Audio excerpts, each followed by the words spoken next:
सरकार की नियत नीलानार योजना प्रभावित योजना है। इस योजना से नए कैंप खुलकर अंदरूनी गांव में सड़क, बिजली, शिक्षा, मोबाइल टावर, स्वास्थ्य जैसे सुविधा मिलने से नक्सल प्रभावित इलाके में गांव के ग्रामीणों में उत्साह है, जिसके चलते नक्सलियों को बड़ा झटका लग रहा है। कई नक्सली लीडर समेत नक्सली सदस्य मारे गए। बड़े नक्सली लीडर मुख्यधारा में जुड़े तो कई बड़े इनामी माओवादी गिरफ्तार हो रहे हैं। सुरक्षाकर्मी जहां 40 वर्षों तक कभी नहीं पहुंचे, जो इलाका माओवादियों का महफूज इलाका माना जाता है, ऐसे जंगल पहाड़ियों में पहुंचकर नक्सली लीडरों को ढेर किया। इस प्रकार की सफलता से नगर और ग्रामीणों के अनुसार भी लग रहा है कि लगातार सुरक्षा कर्मियों की सर्चिंग और केंद्रीय गृह एवं सहकारिता मंत्री अमित शाह के कहे अनुसार डेडलाइन 2026 तक लाल आतंक समाप्त हो जाएगा और हमारा बस्तर खुशहाल हो जाएगा। आदिवासी जिले ही नहीं अपितु संपूर्ण छत्तीसगढ़ नक्सल मुक्त राज्य होगा। बस्तर से इंडियन लोक ब्यूरो की रिपोर्ट। देखिए, बस्तर के विकास में सबसे बड़ा रोड़ा जो था, मैं जानता हूँ नक्सलिज्म हमारे यहाँ सबसे बड़ा रोड़ा है, जो कि हमारे यहाँ हर तरह से, चाहे वो स्वास्थ्य हो चाहे शिक्षा हो, उसके लिए बहुत बड़ा बाधा था। अभी जब डबल इंजन की सरकार बनी तो मोदी जी के आने के बाद, गृह मंत्री अमित शाह, विष्णुदेव साय जी के बनने के बाद में नक्सलिज्म बहुत बैकफुट में गया है। और जो गृह मंत्री जी 2026 का विजन लेके चल रहे हैं कि नक्सली मुक्त हम बस्तर को करेंगे, उसका उदाहरण भी हमको देखने को मिल रहा है। हम देख पा रहे हैं कि सबसे ज्यादा नक्सलिज्म, यदि नक्सली अभी मरे हैं तो विष्णुदेव जी के आने के बाद में सबसे ज्यादा नक्सली हमारे यहाँ मरे हैं, आज तक के नक्सली मरने के बाद। तो ये बहुत बड़ा उदाहरण है कि नक्सली खत्म हो रहे हैं बस्तर से, और ये होता हुआ दिख रहा है कि गृह मंत्री जी जो बोल रहे हैं वो करके दिखाएंगे। साथ ही ये मैं कहना चाहता हूँ कि पहले यदि हम बात करते हैं तो केवल यहाँ पे बस्तर में विकास के नाम से ट्रेन, केवल एक ट्रेन चलती थी, विशाखापट्टनम की एक पैसेंजर। आज हमारे पास विशाखापट्टनम की स्पेशल ट्रेन भी है, हावड़ा जाने वाली ट्रेन है, भुवनेश्वर जाती है। तो ये ट्रेनें डबल इंजन की सरकार के कारण हुआ है। साथ ही स्वास्थ्य में यदि मैं बात करूं तो आज बस्तर में स्वास्थ्य की समस्या बहुत ज्यादा थी, लेकिन अभी वर्तमान में केंद्र की सरकार के कारण जो सुपर स्पेशलिटी हॉस्पिटल है वो हमारे यहाँ बिल्डिंग बन के तैयार हो चुका है। उसके सेटअप के बारे में हम सुन रहे हैं कि बहुत जल्द वो स्टार्ट भी हो जाएगा। नहीं, डबल इंजन की सरकार बनी है तो बहुत खुशहाली है गांव में भी, और समस्या मन का भी निराकरण हो रहा है। जो पहले समस्या थी अब खत्म हो गया है, आधा ज्यादा अभी जो बचा है उसका भी समाधान निकल रहा है। हम लोग को खुशी मिल रही है, गांव में बहुत ही शांति है एवं विकास का दौर चल रहा है, विकास हो रहा है सब तरफ। देखिए, बस्तर का विजन तो सीधा था।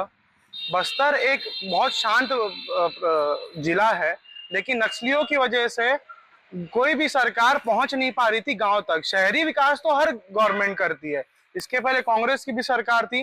कांग्रेस की सरकार में बस यही होता है, अमीर को अमीर बनाया जाता है, शहर को ही विकास किया जाता है। लेकिन जब से डबल इंजन सरकार आई है श्री नरेंद्र मोदी जी के द्वारा, यशस्वी मुख्यमंत्री श्री विष्णुदेव साय जी द्वारा, जितने भी काम अभी गांव क्षेत्र में हो रहे हैं वो रिकॉर्डेबल है। ऐसा कोई रिकॉर्ड नहीं तोड़ नहीं रहे हैं। सबसे ज्यादा नक्सली अगर कहीं मरे हैं तो वो हमारा बस्तर जिला है। नक्सली मरने का रीजन ये है कि हम गांव का विकास चाहते हैं। शहरी विकास तो हर सरकार करती है, गांव का विकास तभी होगा जब सरकार वहां पहुंच पाएगी। सरकार वहां पहुंचेगी, वहां के एजुकेशन आपका आगे बढ़ेगा, वहां पे आपको फैसिलिटी ज्यादा मिलेगी। बहुत सारे ऐसे गांव हैं जो स्वतंत्रता के बाद एक भी मंत्री, एक भी वहां नेता नहीं गए थे। प्रदेश के विजय शर्मा जी उस गांव में बाइक से गए, वहां पे लोगों को आश्वस्त करके आए हैं कि यहाँ पे आपको इलेक्ट्रिसिटी मिलेगा, यहाँ पे आपके बच्चों को पढ़ने की सुविधा मिलेगा, और वहां पे आपको बच्चों के लिए प्लेग्राउंड भी मिलेगा। मतलब बीजेपी की डबल इंजन सरकार सबको एक बराबर लेके चलती है। जरूर ऐसा लग रहा है कि नक्सली मुक्त बस्तर तैयार हो जाएगा, और जो मार्च 26 तक का टारगेट गवर्नमेंट ने रखा है उसमें उस पीरियड के अंदर नक्सली खत्म हो जाएंगे, ऐसा लग रहा है। पहले की अपेक्षा बस्तर में नक्सली बहुत तेजी से कम हो रहे हैं। सरकार के द्वारा चलाए जा रहे अभियान के कारण कुछ गिरफ्तार भी हुए हैं, इस वजह से नक्सली कम हो रहे हैं, और इससे अब नक्सलियों के भय का वातावरण कम हो रहा है। नक्सलियों के समाप्त होने के बाद बस्तर का बहुत तेजी से विकास होगा, विशेष तौर पे पर्यटन के क्षेत्र में। और यहाँ पे जो प्राकृतिक संपदाएं हैं, प्राकृतिक चीज़ें हैं, इमली, महुआ, टोरा, इन चीज़ों का प्रसंस्करण भी होना है, इनको विदेशों में भी भेजना है, इनका एक्सपोर्ट होना है। पर्यटन के क्षेत्र में बस्तर की संभावनाएं बहुत ज़्यादा है। पर्यटन के विश्व पटल पे नजर आएगा। हमारा अच्छा काम कर रहा है, मोदी सरकार हमारा गांव में आया है तो मस्त कर रहा है नहीं, ठीक कर रहा है। नक्सली सब भग गए, नक्सली का यहाँ काम नहीं है। हाँ, शांति तो है। अब मान लो कि शिक्षा भी है, अब स्कूल में अच्छा पढ़ाई भी होता है बच्चों लोग का। अब रोड भी देखो तो रोड भी ठीक ठाक है, और जल का समस्या, पानी भी हम बहुत दूर से लाते थे, पानी भी पास में हो गई है, घर घर आ रही है।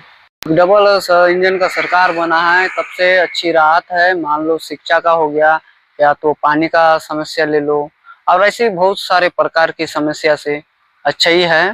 डबल सरकार इंजन बना है, हमको लाभदायक भी जो है मिल